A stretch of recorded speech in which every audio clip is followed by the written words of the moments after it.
Matthew chapter 26, verses 17 to 75. On the first of the days of unleavened bread, the disciples came to Jesus and said, "Where do you want us to prepare your Passover meal?" He said, "Enter the city, go up to a certain man and say, 'The teacher says, my time is near. I and my disciples plan to celebrate the Passover meal at your house.'" The disciples followed Jesus' instructions to the letter and prepared the Passover meal. After sunset, he and the 12 were sitting around the table. During the meal, he said, "I have something hard but important to say to you. One of you is going to hand me over to the conspirators." They were stunned and then began to ask one after another, "It isn't me, is it, Master?" Jesus answered, "The one who hands me over is someone I eat with daily, one who passes me food at the table." In one sense, the Son of Man is entering into a way of treachery, well marked by the Scriptures. No surprises here. In another sense, that man who turns him in turns traitor to the Son of Man. Better never to have been born than do this. Then Judas, already turned traitor, said, "It isn't me, is it, Rabbi?" Jesus said, "Don't play games with me, Judas." During the meal, Jesus took and blessed the bread, broke it, and gave it to his disciples. "Take, eat, this is my body." Taking the cup and thanking God, he gave it to them. "Drink this, all of you. This is my blood, God's new covenant poured out for many people for the forgiveness of sins.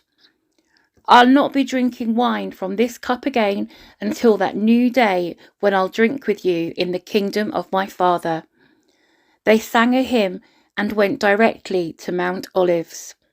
Then Jesus told them, "Before the night's over, you're going to fall to pieces because of what happened to me. There is a scripture that says, 'I'll strike the shepherd, dazed and confused, the sheep will be scattered.'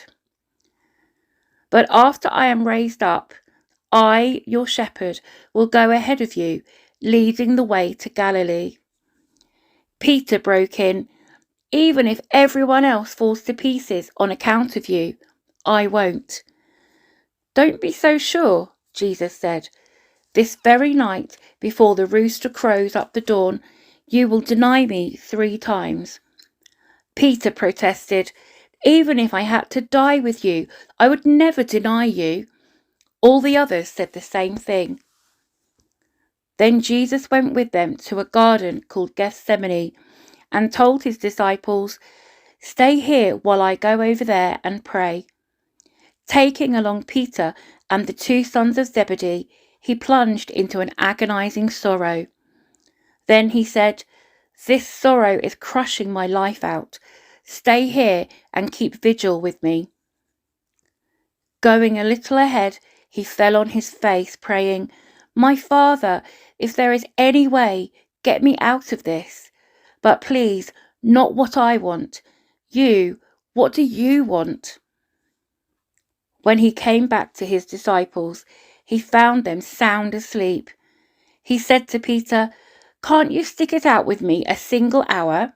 Stay alert, be in prayer so you don't wander into temptation without even knowing you're in danger. There is a part of you that is eager, ready for anything in God, but there's another part that's as lazy as an old dog sleeping by the fire." He then left them a second time. Again he prayed, "My Father, if there is no other way than this, drinking this cup to the dregs, I'm ready. Do it your way." When he came back, he again found them sound asleep. They simply couldn't keep their eyes open. This time he let them sleep on and went back a third time to pray, going over the same ground one last time. When he came back the next time, he said, "Are you going to sleep on and make a night of it? My time is up. The Son of Man is about to be handed over to the hands of sinners. Get up, let's get going. My betrayer is here." The words were barely out of his mouth when Judas, the one from the 12, showed up, and with him a gang from the high priests and religious leaders, brandishing swords and clubs. The betrayer had worked out a sign with them. "The one I kiss, that's the one. Seize him." He went straight to Jesus, greeted him, "How are you, Rabbi?" and kissed him. Jesus said, "Friend, why this charade?" Then they came on him, grabbed him and roughed him up. One of those with Jesus pulled his sword and, taking a swing at the chief priest's servant, cut off his ear. Jesus said, "Put your sword back where it belongs. All who use swords are destroyed by swords. Don't you realize that I am able right now to call to my Father and 12 companies, more if I want them, of fighting angels would be here, battle ready? But if I did that, how would the scriptures come true that say this is the way it has to be?" Then Jesus addressed the mob. "What is this, coming out after me with swords and clubs as if I were a dangerous criminal? Day after day I have been sitting in the temple teaching, and you never so much as lifted a hand against me. You've done it this way to confirm and fulfill the prophetic writings." Then all the disciples cut and ran. The gang that had seized Jesus led him before Caiaphas, the chief priest, where the religion scholars and leaders had assembled. Peter followed at a safe distance until they got to the chief priest's courtyard. Then he slipped in and mingled with the servants, watching to see how things would turn out. The high priests, conspiring with the Jewish council, tried to cook up charges against Jesus in order to sentence him to death. But even though many stepped up, making one false accusation after another, nothing was believable. Finally, 2 men came forward with this. He said, "I can tear down this temple of God and after 3 days rebuild it." The chief priest stood up and said, "What do you have to say to the accusation?" Jesus kept silent. Then the chief priest said, "I command you by the authority of the living God to say if you are the Messiah, the Son of God." Jesus was curt. "You yourself said it, and that's not all. Soon you'll see it for yourself. The Son of Man seated at the right hand of the Mighty One, arriving on the clouds of heaven." At that, the chief priest lost his temper, ripping his robes, yelling, "He blasphemed! Why do we need witnesses to accuse him? You all heard him blaspheme. Are you going to stand for such blasphemy?" They all said, "Death! That seals his death sentence."